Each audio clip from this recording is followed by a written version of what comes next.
Hi welcome to crunch entertainment. అసలు cinema అంటేనే ఓ art platform కదా. ఇందులో కావలసినంత ఫ్రీడమ్ ఉండాలి.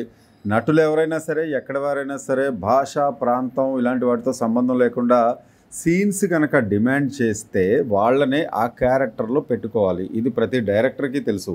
ఇందులో అనవసరమైన ఇన్వాల్వ్మెంట్ అనేది, వేరే వాళ్ళ ఇన్వాల్వ్మెంట్ ఉంటే కంటెంట్ అనేది పూర్తిగా దెబ్బతింటుంది. ఈ విషయం డైరెక్టర్లతో పాటు సినిమా ఇండస్ట్రీలో ఉన్న ప్రతి ఒక్కరికి, అంటే 24 క్రాఫ్ట్స్లో అందరికీ తెలుసు. కానీ తమిళ్ ఇండస్ట్రీ మాత్రం ఎందుకో కొంచెం దీనికి వ్యతిరేకంగా, కొంచెం పొసెసివ్గా బిహేవ్ చేస్తుంది అనిపిస్తుంది.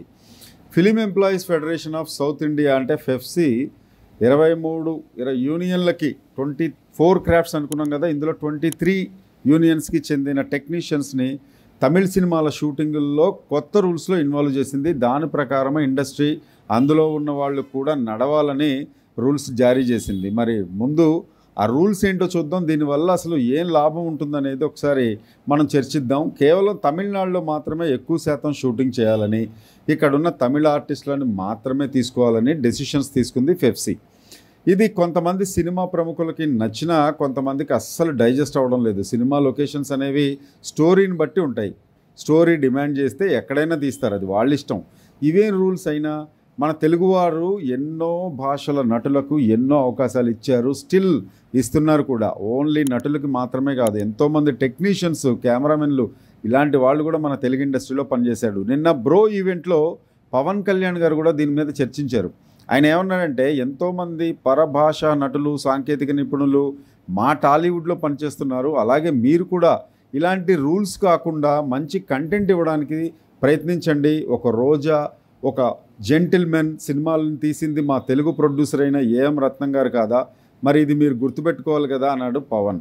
దీనిపై తమిళ ఇండస్ట్రీలో దుమారం రేగే అవకాశం కూడా ఉంది. ఇది నిజం కూడా, ఎందుకంటే మన ఇండస్ట్రీ, టాలీవుడ్ ఇండస్ట్రీ ఎంతోమందికి లైఫ్ ఇచ్చింది. అలాగే ఇంటర్నేషనల్ స్థాయిలో ఆర్ఆర్ఆర్, బాహుబలి ఇలాంటి సినిమాలని మనం తీసుకెళ్ళాం. ఆస్కార్ దాకా తీసుకెళ్ళిన ఘనమైన చరిత్ర మన తెలుగు భాషకు ఉంది.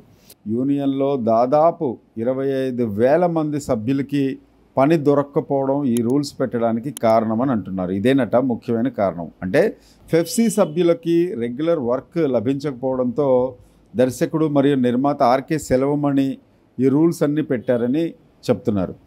ఈ కొత్త నిబంధనలు మరోసారి చూస్తే తమిళ చిత్రాలకి తమిళ ఆర్టిస్టులే ఉండాలి, షూటింగ్లు తమిళనాడులో మాత్రమే జరగాలి, అలాగే అవసరం లేకుండా తమిళనాడు బయట కానీ లేదా ఫారిన్లో కానీ ఇండియా బయట ఎక్కడ జరగకూడదు. ఒకవేళ అనుకున్న సమయానికి షూటింగ్ పూర్తి కాకపోయినా లేదా బడ్జెట్ ఎక్కువైనా నిర్మాతలకి టెక్నీషియన్స్ అండ్ డైరెక్టరే సమాధానం చెప్పాలి, అది కూడా రిటర్న్గా. ప్రొడ్యూసర్ సమస్యల విషయంలో ఖచ్చితంగా అతను బాధ్యత వహించాలి. ఇవి రూల్స్. సో ఇలాంటి మరిన్ని ఇంట్రెస్టింగ్ అండ్ అప్డేటెడ్ వీడియోస్ చూడాలనుకుంటే ప్లీజ్ సబ్స్క్రైబ్ క్రంచ్ ఎంటర్టైన్మెంట్.